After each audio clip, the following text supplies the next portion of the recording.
Welcome to வெற்றி health tips. இன்றைக்கி நம்ம எதை பற்றி பார்க்க போகிறோம் அப்படின்னா டாபர் சயவன்பிராஷ் 3X. நம்ம எல்லாருக்குமே டாபர் சயவன்பிராஷ் பற்றி தெரியும். சின்ன வயசில் நிறைய பேர் சாப்பிட்ருப்பீங்க. ஆனால் இந்த 3X அப்படின்னா என்ன ஸ்பெஷல்? நிஜமாகவே இதில் 3 மடங்கு பவர் இருக்கா, இல்லை இது வெறும் மார்க்கெட்டிங் தந்திரமா? வாங்க இந்த வீடியோவில் விரிவாக பார்க்கலாம்.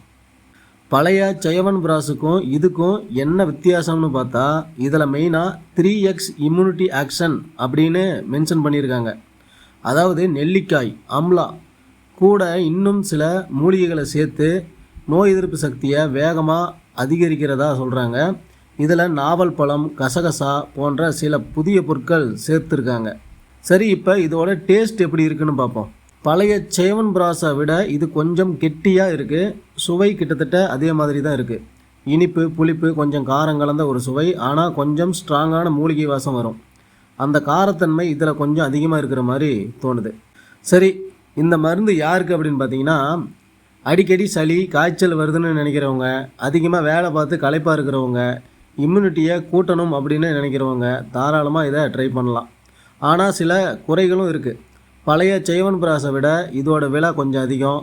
அந்த காரமான சுவை சின்ன குழந்தைகளுக்கு பிடிக்காமல் போகலாம்.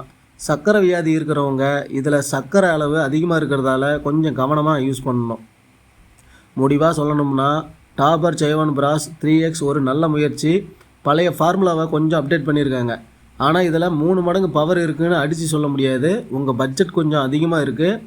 புதிய முயற்சி ட்ரை பண்ணணும்னு நினச்சா கண்டிப்பாக அதை வாங்கி பாருங்கள். நீங்கள் டாபர் சயவன்பிராஷ் 3X யூஸ் பண்ணியிருக்கீங்களா? உங்கள் அனுபவம் எப்படி இருந்தது?